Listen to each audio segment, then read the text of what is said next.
briefly tell which like reishi math, like what do they do, each one? The in Well, tinctures, the ones you have on the website. any mushroom is always good for the immune system, like strengthening and improving the immune system. But then they have their little specialties.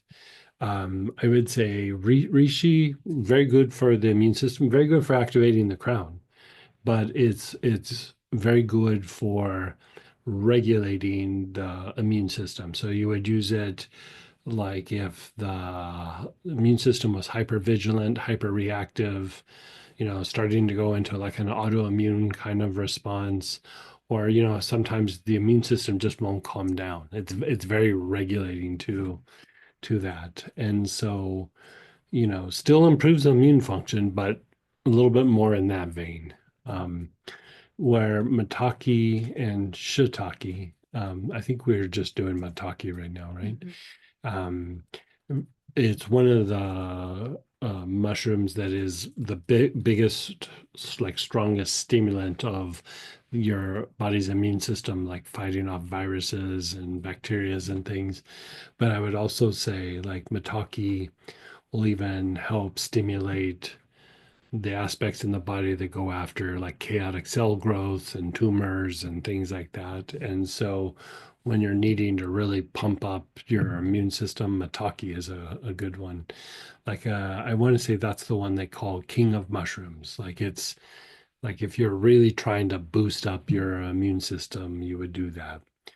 Lion's mane, again, very good for the immune system, but I would say the thing where it really shines is in what it does to the brain.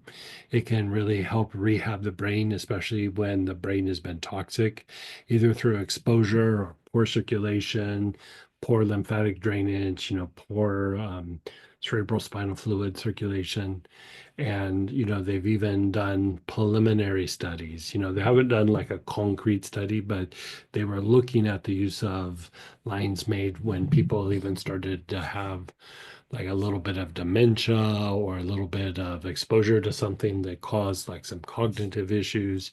Like, so anytime you're wanting to rehab the brain, increase how the brain and the mind is working, like lion's mane in the vein of mushrooms is one of the good places to go to. And so I think the study that I was looking at, it was an anecdotal study. Like, so it wasn't like uh, official, but they were looking at it where people had been exposed to toxins, chemicals, and molds, and had a substantial issue in the brain or cognitive functions. And they found that giving them lion's mane over a period of time, the brain started bouncing back to its normal status rather than, what the exposure had done.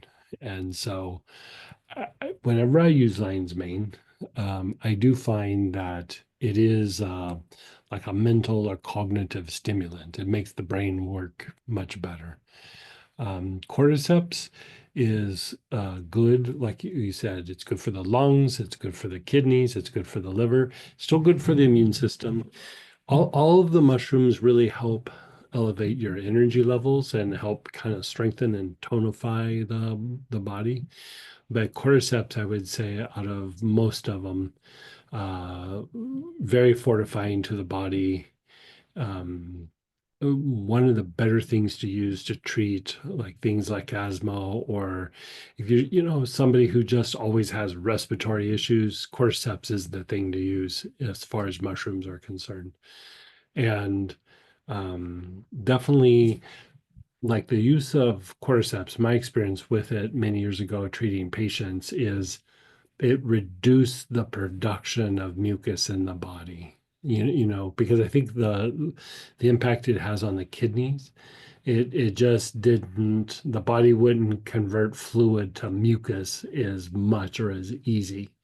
And the other thing with cordyceps is it increases your endurance, so it gives you more stamina for physical activity to the point where um, athletes, there was a big brouhaha back in the 80s when this group of Chinese, I want to say it was gymnasts, you know, they were getting ready to go to the Olympics, and, you know, they had been performing all, you know, all those things they do before they go to the Olympics, to the trials and all that. And through all the trials, they were very mediocre. Like they were just super mediocre. And so nobody was really thinking the Chinese were going to do anything. And then it came to Olympic time, and they were just kicking everybody's butt. And there was all these accusations of they're on steroids, they improve too much too quickly. And what they were doing is they would take cordyceps, they were taking it daily, but they would take it before their event, and as soon as they were done, they would drink like a tea or something that they would make out of it, and they would drink it, and they were taking about 5,000 to 6,000 milligrams a day.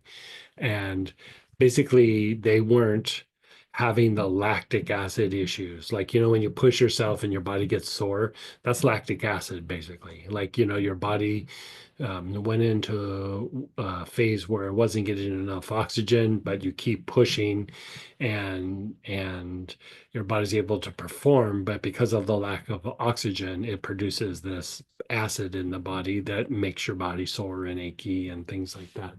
And that can happen anywhere. That can happen in the digestive system. It can happen in your skeletal muscle.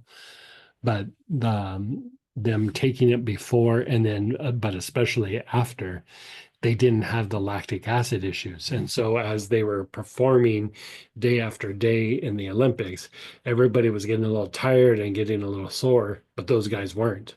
And so the closer it got to the finale, they were feeling like it was still the first day while everybody else was tired and sore and having to push. And so, you know, they meddled a whole bunch. And you know, they got tested because everybody was screaming steroids, steroids, steroids. And they got tested for steroids and nothing. And so finally they were pushed, like, how did this happen? You know, because it was very abnormal.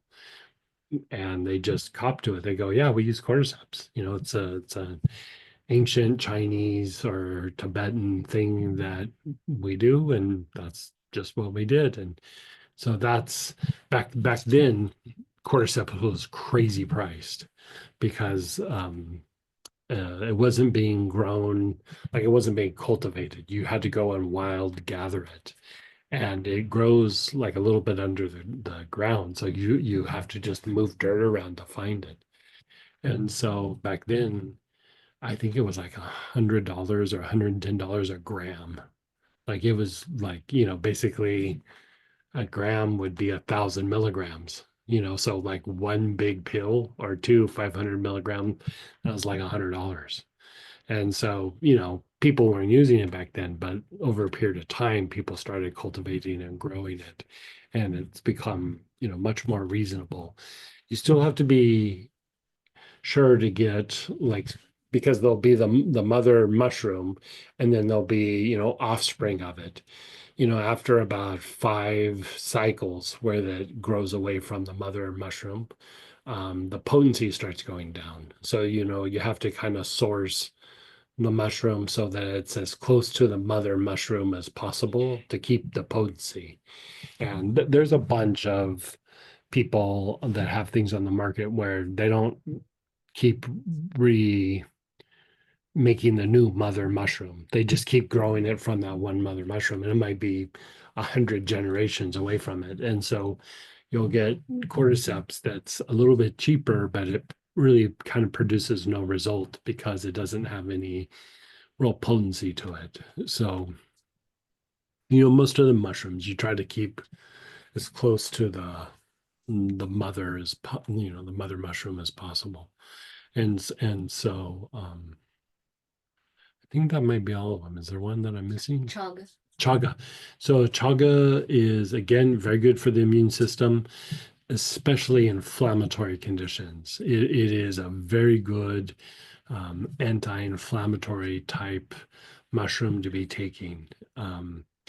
It is good for certain kinds of cancers, like inflammatory cancers, like breast cancer, things like that. Chaga is a good one to use, but it's just very good for reducing inflammation in the body while improving immune function. And so they all have their little personalities and the things that they do. And, I think we try to rotate them a bit. Samantha's always rotating them, but, you know, I like my Reishi, I like my Cordyceps, I like my lion's mane. I try to use them all, but those are kind of my go-to ones. I probably should use chaga a lot more, but I don't know. Yeah. Question. Mhm. That's fantastic question. Can I put like 2 droppers full of each in a shot Mhm. glass? Sure. So they're not gonna fight. No, they pretty much get along. I mean, there's a lot of companies that's what they'll do is they'll mix all the mushrooms together and make like a mushroom party cocktail, and you do that. They all work pretty friendly with each other. They don't really counteract each other or anything. When you start mixing them with herbs and oils, like in the same concoction, that potentially could happen. But like just mixing all the mushrooms together, they're fine. Yeah. Okay, then I can wait 5 minutes and take the other stuff, Yeah, right? you can just put it all together in a smoothie and yeah. Oh, they're not too bad. Yeah. The aloes tincture, that's the worst I find. Right. That's pretty And strong. It's yes, pretty it's strong. stinky. It's Yeah. stinky. Yeah. Um, there's just a few, yeah, some years ago when I lived in California, Northern California, I actually um found lion's mane growing Oh yeah. wildly. So we Mhm. harvested it and Yeah. we ate it. It was pretty fantastic. Yeah. We were at a class one time. Remember? I think that was in Kentucky, Hmm. maybe. Yeah. And somebody had found a big giant lion's mane and they harvested it. We cooked it up and sauteed it up. And my God, that was so delicious. Yeah. There's places where you can buy it online, and you get it in a day or two or so usually we'll buy because it kind of looks like a brain, like a big giant brain. And so we'll get a couple of them and then saute them up and They're yeah. good. They're Hmm. good. Well, thank you so much for You're this. so welcome. That's fantastic. Yes.